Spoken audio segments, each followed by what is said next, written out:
ओम शांति। आज 14 अक्टूबर 2024 की मुरली के मधुर महावाक्य हैं। मीठे बच्चे, हियर नो इविल। यहाँ तुम सत्संग में बैठे हो, तुम्हें मायावी कुसंग में नहीं जाना। कुसंग लगने से ही संशय के रूप में गुटके आते हैं। प्रश्न है, इस समय किसी भी मनुष्य के स्पिरिचुअल नहीं कह सकते, क्यों? उत्तर है, क्योंकि सभी देह अभिमानी हैं। देह अभिमान वाले स्पिरिचुअल कैसे कहला सकते हैं? स्पिरिचुअल फादर तो एक ही निराकार बाप है जो तुम्हें देही अभिमानी बनाने की शिक्षा देते हैं। सुप्रीम का टाइटल भी एक बाप को दे सकते हैं। बाप के सिवाय सुप्रीम कोई भी कहला नहीं सकते। ओम शांति। बच्चे, जब यहाँ बैठते हो तो जानते हो कि बाबा हमारा बाबा भी है, टीचर भी है और सतगुरु भी है। तीन की दरकार रहती है। सबसे पहले बाप की, फिर पढ़ाने वाला टीचर, पिछाड़ी में गुरु। यहाँ याद भी ऐसे करना है क्योंकि नई बात है ना। बेहद का बाप भी है, बेहद का माना सबका। यहाँ जो भी आएंगे कहेंगे स्मृति में लाओ। इसमें किसी को संशय हो तो हाथ उठाओ। यह वंडरफुल बात है। जन्म जन्मांतर कभी ऐसे कोई मिला होगा जिसको तुम बाप, टीचर, सदगुरु समझो, सो मिल न सके। इसमें कोई संशय हो तो हाथ उठाओ। यहाँ सब निश्चय बुद्धि होकर बैठे हैं। मुख्य है तीन। बेहद का बाप नॉलेज भी है, बेहद की देते हैं। बेहद की नॉलेज तो एक ही है, हद की नॉलेज तुम अनेक बार पढ़ते आए हो। कोई वकील बनते, कोई सर्जन बनते, क्योंकि यहाँ तो डॉक्टर, जज, वकील आदि सब चाहिए। वहाँ तो दरकार ही नहीं, वहाँ दुख की कोई बात ही नहीं। तो अब बाप बैठ बेहद की शिक्षा बच्चों को देते हैं। बेहद का बाप ही बेहद की शिक्षा देते हैं। फिर आधा कल्प कोई शिक्षा तुमको पढ़ने की नहीं। एक ही बार शिक्षा मिलती है जो 21 जन्मों के लिए फलीभूत होती है, अर्थात उनका फल मिलता है। वहाँ तो डॉक्टर, बैरिस्टर, जज आदि होते नहीं। यह तो निश्चय है न, बरोबर ऐसे है न। वहाँ दुख होता नहीं, कर्म भोग होता नहीं। बाप कर्मों की गति बैठ समझाते हैं। वो गीता सुनाने वाले क्या ऐसे सुनाते हैं? बाप कहते हैं, मैं तुम बच्चों को राजयोग सिखाता हूँ। उसमें तो लिख दिया, श्री कृष्ण भगवान वाच, परंतु वह दैवीय गुण वाला मनुष्य शिव बाबा कोई नाम धरते नहीं, उनका कोई दूसरा नाम नहीं। बाप कहते हैं, मैं यह शरीर लोन लेता हूँ। यह शरीर रूपी मकान हमारा नहीं है, यह भी इनका मकान है। खिड़कियाँ आदि सब है। तो बाप समझते हैं, मैं तुम्हारा बेहद का बाप, अर्थात सभी आत्माओं का बाप हूँ। पढ़ाता भी हूँ आत्माओं को। उनको कहा जाता है स्पिरिचुअल फादर, अर्थात रूहानी बाप। और कोई को रूहानी बाप नहीं कहेंगे। यहाँ तुम बच्चे जानते हो यह बेहद का बाप है। अब स्पिरिचुअल कॉन्फ्रेंस हो रही है। वास्तव में स्पिरिचुअल कॉन्फ्रेंस हो ही नहीं है। वह तो सच्चे स्पिरिचुअल है नहीं, देह अभिमानी है। बाप कहते हैं, बच्चे देही अभिमानी भव। देह का अभिमान छोड़ो। ऐसे थोड़े ही किसी को कहेंगे। स्पिरिचुअल अक्षर अभी डालते हैं, आगे सिर्फ रिलीजियस कॉन्फ्रेंस करते थे। स्पिरिचुअल का कोई अर्थ ही नहीं समझते थे। स्पिरिचुअल फादर अर्थात निराकारी फादर, तुम आत्माएं ही स्पिरिचुअल बच्चे हो। स्पिरिचुअल फादर आकर तुमको पढ़ाते हैं। यह समझ और कोई में हो न सके। बाप खुद बैठ बतलाते हैं कि मैं कौन हूँ। गीता में यह नहीं है, मैं तुमको बेहद की शिक्षा देता हूँ। इसमें वकील, जज, सर्जन आदि की दरकार नहीं, क्योंकि वहाँ तो एकदम सुख ही सुख है।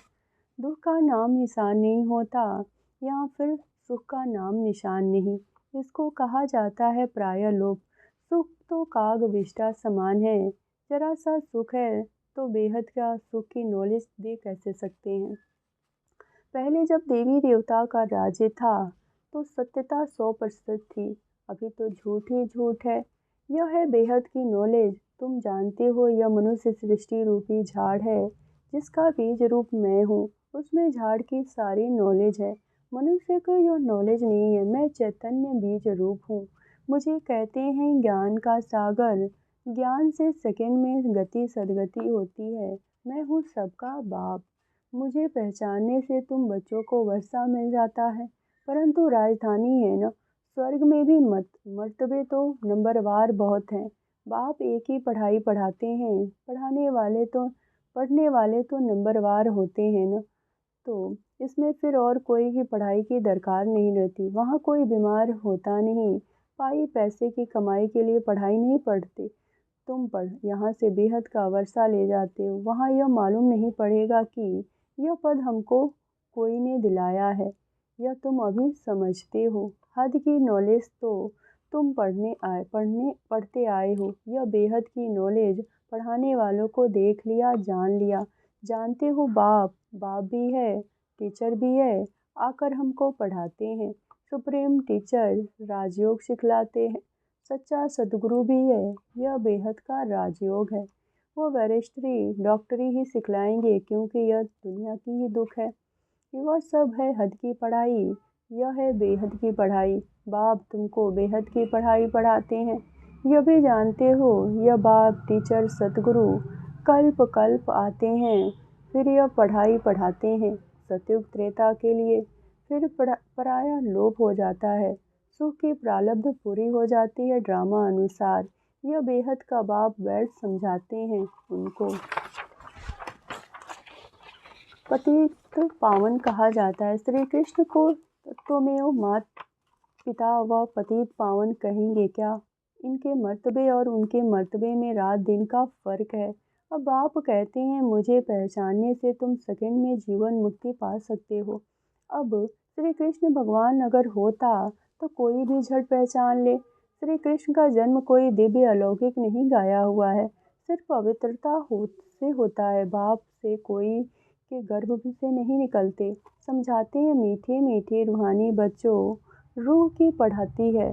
सब संस्कार अच्छे व बुरे रूह में रहते हैं। जैसे जैसे कर्म करते हैं उस अनुसार उन्हें शरीर मिलता है। कोई बहुत दुख भोगते हैं, कोई काने, कोई बहरे होते हैं, कोई के पास्ट में ऐसे कर्म किए जिसका यह फल है। आत्मा के कर्मों अनुसार ही रोगी शरीर मिलता है। अभी तुम बच्चे जानते हो, हमको पढ़ाने वाला है God father, God teacher, God preceptor. उनको कहा जाता है गॉड परम आत्मा। उनको मिलाकर परमात्मा कहते हैं, सुप्रीम सोल। ब्रह्मा को तो सुप्रीम नहीं कहेंगे। सुप्रीम अर्थात ऊंचे से ऊंचा, पवित्र से पवित्र। मर्तबे तो हर एक के अलग अलग है ना। श्री कृष्ण का जो मर्तबा है वो दूसरे को नहीं मिल सकता। प्राइम मिनिस्टर का मर्तबा दूसरे को थोड़े ही मिल देंगे। बाप का भी मर्तबा अलग है, ब्रह्मा विष्णु शंकर का भी अलग है। ब्रह्मा विष्णु शंकर देवता हैं, शिव तो परमात्मा है। दोनों को मिलाकर शिव शंकर कैसे कहेंगे? दोनों अलग अलग हैं ना। न समझने के कारण शिव शंकर को एक कह देते हैं, नाम भी ऐसे रख देते हैं। यह सब बातें बाप ही आकर समझाते हैं। तुम जानते हो, यह बाबा भी है, टीचर भी है और सतगुरु भी है। हर एक मनुष्य को बाप भी होता है, टीचर भी होता है और गुरु भी होता है। जब बूढ़े होते हैं तो गुरु करते हैं।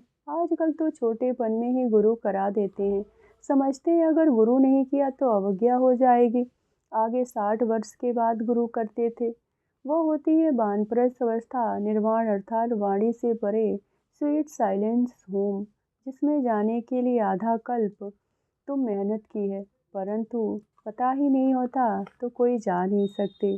किसको रास्ता बता कैसे सकेंगे? एक से सिवाय तो कोई रास्ता बता न सके। सबकी बुद्धि एक जैसी नहीं होती। कोई तो जैसे कथाएं सुनते हैं, फायदा कुछ नहीं है, उन्नति कुछ नहीं। तुम अभी बगीचे के फूल बनते हो, फूल से कांटे बने हो और फिर से कांटे से फूल बाप बनाते हैं। तुम्हें पूज्य फिर पुजारी बने हो। 84 जन्म लेते लेते सतो प्रधान से तमो प्रधान पतित बन गए। बाप ने सीढ़ी समझाई। अब फिर पतित से पावन कैसे बनते हैं यह किसको भी पता नहीं। गाते भी हैं, हे पतित पावन आओ, आकर हमको पावन बनाओ। फिर पानी की नदियाँ, सागर आदि को पतित पावन समझ क्यों जाकर स्नान करते हैं। गंगा को पतित पावनी कह देते हैं, परंतु नदियाँ भी कहाँ से निकली? सागर से ही तो निकली। यह सभी सागर की संतान है, तो हर एक बात अच्छी रीति समझाने की है। तो यहाँ जो बच्चे सत्संग में बैठे हो, बाहर कुसंग में जाते हो, तो तुमको बहुत उल्टी बातें सुनाएंगे। फिर यह इतनी सब बातें भूल जाएगी। कुसंग में जाने से गुटखा खाने लग पड़ते हैं। संशय तब मालूम पड़ता है, परंतु यह सब बातें भूलनी नहीं चाहिए। बाबा हमारा बेहद का बाबा भी है, टीचर भी है और पार भी ले जाते हैं। इस निश्चय से तुम आए हो। वहाँ सभी जिस्मानी लौकिक पढ़ाई, लौकिक भाषाएं, यह है अलौकिक। बाप कहते हैं मेरा जन्म भी अलौकिक है। मैं लोन लेता हूँ, पुरानी जूती लेता हूँ, सो भी पुराने से पुरानी, सबसे पुरानी यह जूती है। बाप ने जो लिया इसको लॉन्ग बोट कहते हैं। यह कितनी सहज बातें हैं। यह तो कोई को भूलने की बात नहीं, परंतु माया इतनी सहज बातें भी भुला देती है। बाप बाप भी है, बेहद की शिक्षा देने वाला भी है, जो और कोई दे न सके। बाबा कहते हैं भल जाकर देखो कहाँ से मिलती है, सब मनुष्य हैं, वह तो यह नॉलेज दे न सके। भगवान एक ही रथ लेते हैं, जिसको भाग्यशाली रथ कहा जाता है, जिसमें बाप की प्रवेशता होती है पद्मा पदम भाग्यशाली बनाने के लिए। बिल्कुल नज़दीक का दाना है। ब्रह्मा सो विष्णु बनते हैं, शिव बाबा इनको ही भी बनाते हैं, तुमको भी इनके द्वारा विश्व का मालिक बनाते हैं। विष्णु की पूरी स्थापना होती, इसको कहा जाता है राजयोग, रजाई स्थापना करने के लिए। अभी यहाँ सुन तो सब रहे हैं, परंतु बाबा जानते हैं बहुतों को कानों से बह जाता है। कोई धारणा कर सुना सकते हैं, उनको कहा जाता है महारथी। सुनकर फिर धारण करते हैं, औरों को भी रुचि से समझाते हैं। महारथी समझाने वाला होगा तो झट समझाएंगे, घोड़े सवार से कम, प्यादे से भी और भी कम।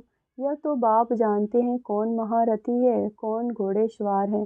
अब इसमें मौजने की बात ही नहीं, परंतु बाबा देखते हैं बच्चे मौजते हैं, फिर जुटका खाते रहते हैं, आंखें बंद कर बैठते हैं। कमाई में भी कभी जुटका आता है क्या?